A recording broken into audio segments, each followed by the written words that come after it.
അപ്പോൾ എല്ലാവർക്കും പുതിയ വീഡിയോയിലേക്ക് സ്വാഗതം. നവാഗതനായ വിനോദ് തിരീരിയുടെ ഡയറക്ഷനിൽ അൽതാഫ് സലീം, അനാർക്കലി മരക്കാർ എന്നിവർ പ്രധാന കഥാപാത്രമായി വരുന്ന ഏറ്റവും പുതിയ കോമഡി എന്റർടൈൻമെന്റ് മൂവിയാണ് മന്ദാകിനി.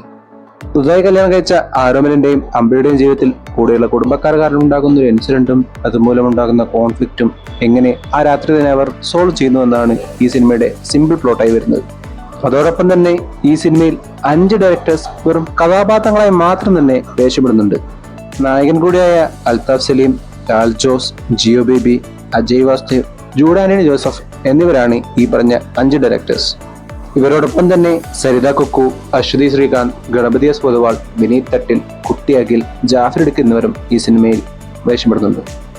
ഒരു കല്യാണ വീട്ടിൽ നടക്കുന്ന സന്തോഷവും ടെൻഷനും കൺഫ്യൂഷൻസുമെല്ലാം സിറ്റുവേഷൻ കോമഡിയിലൂടെ പൊതിഞ്ഞ് വളരെയധികം എന്റർടൈനിങ് ആയി കാണിച്ച ഫസ്റ്റ് ഹാഫിനെ ഒരു പരിധിവരെ താങ്ങി നിർത്തുന്നത് ഷിജു ഭാസ്കറും ഷാലുവും തീർത്ത സ്ക്രീൻ പ്ലേയും അൽതാഫിന്റെ കിടലൻ പെർഫോമൻസുമായിരുന്നു.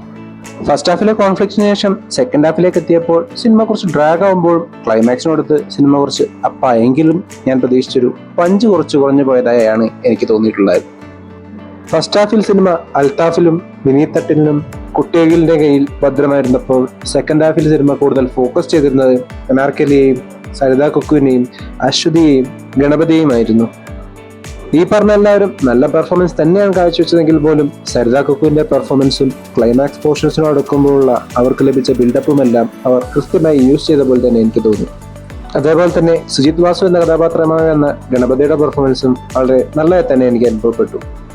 അതേപോലെ തന്നെ കുറച്ച് സീനുകളിൽ മാത്രം വരുന്ന അമ്മാവൻ ക്യാരക്ടറിനെ ജാഫർ ഇടുക്കി വളരെ നല്ല രീതിയിൽ തന്നെ പെർഫോം ചെയ്തതായി എനിക്ക് അനുഭവപ്പെട്ടു. ടെക്നിക്കൽ സൈഡിലേക്ക് വരികയാണെങ്കിൽ സ്ക്രീൻ പ്ലേ കൈകാര്യം ചെയ്ത ഷിജു ഭാസ്കർ തന്നെയാണ് സിനിമയുടെ സിനിമാറ്റോഗ്രാഫിയും നിർവഹിച്ചിട്ടുണ്ടായിരുന്നത്. അതേപോലെ തന്നെ ഷെറിൽ ചെയ്ത എഡിറ്റിങ്ങും നല്ലതായി തന്നെ അനുഭവപ്പെട്ടപ്പോൾ വിഭിന്ന ഷോക്ക് ചെയ്ത മ്യൂസിക്കും BGMഉം സിനിമയുടെ മൂഡ് നിലനിർത്തുന്നതിൽ വലിയ പങ്ക് വഹിച്ചതായി എനിക്ക് തോന്നി.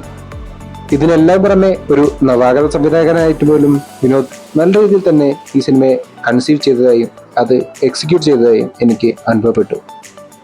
ആകെ മൊത്തത്തിൽ കഥയിൽ പുതുമയൊന്നും അവകാശപ്പെടാനില്ലെങ്കിലും വളരെ എൻജോയബിൾ ആയ ഹ്യൂമറുകൾ കൊണ്ട് അവയെല്ലാം മറികടക്കുന്ന നല്ലൊരു കൊച്ചു എന്റർടൈനർ തന്നെയാണ് മന്ദാകിനി എന്നാണ് ഈ സിനിമ കണ്ടു കഴിഞ്ഞപ്പോൾ എനിക്ക് തോന്നിയിട്ടുണ്ടായിരുന്നത്. എല്ലാവരും ഈ സിനിമ തിയേറ്ററിൽ തന്നെ പോയി കണ്ട് എൻജോയ് ചെയ്യണമെന്ന് പറഞ്ഞുകൊണ്ട് ഈ വീഡിയോ ഞാൻ അവസാനിപ്പിക്കുന്നു. വീഡിയോ ഇഷ്ടപ്പെട്ടാൽ ചാനൽ സബ്സ്ക്രൈബ് ചെയ്യുക.